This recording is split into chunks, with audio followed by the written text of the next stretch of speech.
यह कहानी आज से लगभग 75 से 76 साल बाद की है, जब इंसान और एलियंस के बीच युद्ध छिड़ जाता है। उस समय का विज्ञान बहुत प्रगति कर चुका था। आइए इस कहानी को शुरू करते हैं। समय के पार एलियंस का रहस्य। वर्ष 2080 में विज्ञान ने इतनी प्रगति कर ली थी कि इंसान समय यात्रा करने में सक्षम हो गए थे।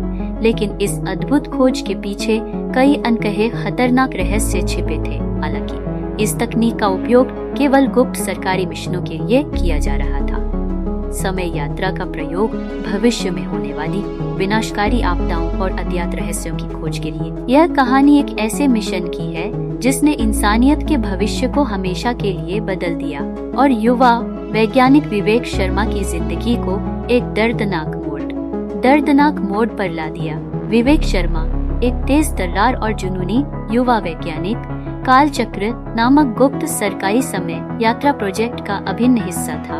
अपनी बुद्धिमत्ता और कड़ी मेहनत के चलते विवेक को भविष्य में जाकर संभावित खतरों का सामना करने का महत्वपूर्ण काम सौंपा गया था। हर मिशन के बाद जब वह सुरक्षित लौटता था, उसके दिल में यह सवाल कौंधता था कि क्या वह वाकई सब कुछ जान पाया है, क्या वह सही मायनों में इंसानियत को बचा पा रहा है।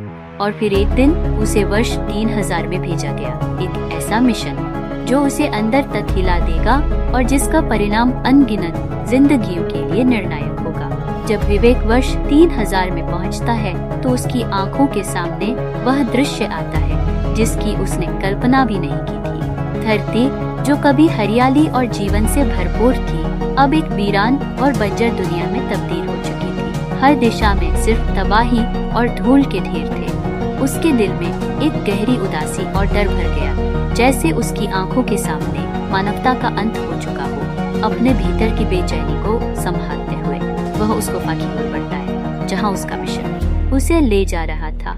लेकिन उसे नहीं पता था कि यह यात्रा उसे सच्चाई के उस मोड़ पर ले जाएगी जहां से कोई वापसी नहीं थी। गुफा के अंदर जाते ही विवेक का सामना एक विशाल और अजीबोगरीब दरवाजे से होता है। उसके मन में डर और उत्सुकता की लहर दौड़ जाती है। दरवाजा खुलते ही उसकी आंखों के सामने एक विशाल एलियन जहाज उभरता है। उसका दिल तेजी से धड़कने लगता है और उसके हाथ कांपने लगते हैं। जहाज में प्रवेश करने के बाद उससे जो दिखाई देता है वह उसकी आत्मा को झकझोर कर रख देता है। वहाँ एलियंस के दस्तावेज उसे इस बात का एहसास कराते हैं कि यह कोई साधारण आक्रमण नहीं था। हजारों सालों से एलियंस ने धीरे धीरे इंसानों पर निगरानी रखी, उनकी जीन संरचना में बदलाव करते हुए उन्हें अपने जैसा बनाने की कुटिल योजना रची थी। यह उनके ग्रह के विनाश के बाद पृथ्वी को अपने नए घर के रूप में इस्तेमाल करने की गहरी साजिश थी। विवेक के हाथों में दस्तावेज कांपते हैं।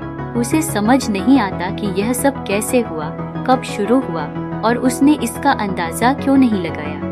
अब इस धरती पर कोई इंसान नहीं बचा था, केवल एलियंस थे और यह सब वर्तमान में ही शुरू हो चुका था। उसे समय रहते इस भयानक साजिश को रोकना था, वरना इंसानियत का अंत निश्चित था। विवेक जैसे तैसे वर्तमान में लौटता है, लेकिन उसका दिल भारी है। वह अपनी आंखों के सामने देखे विनाश और एलियंस की साजिश के बारे में अपने अधिकारियों को बताना चाहता है। विवेक का मन बुरी तरह घबराया हुआ था।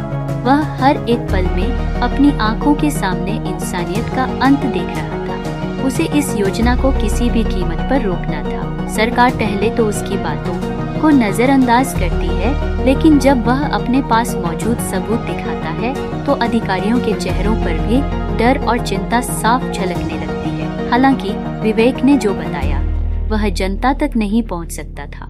सरकार उसे नियमों के उल्लंघन के लिए दोषी ठहराती है और उसे गुप्त रूप से बंदी बना लिया जाता है। विवेक को अपने विश्वासघात का गहरा दर्द महसूस होता है, पर उसके मन में उम्मीद की एक हल्की किरण भी थी। विवेक की सारी उम्मीदें उस समय खत्म हो जाती हैं जब वह बंदी बना लिया जाता है, लेकिन उसे इस बात का सुकून है।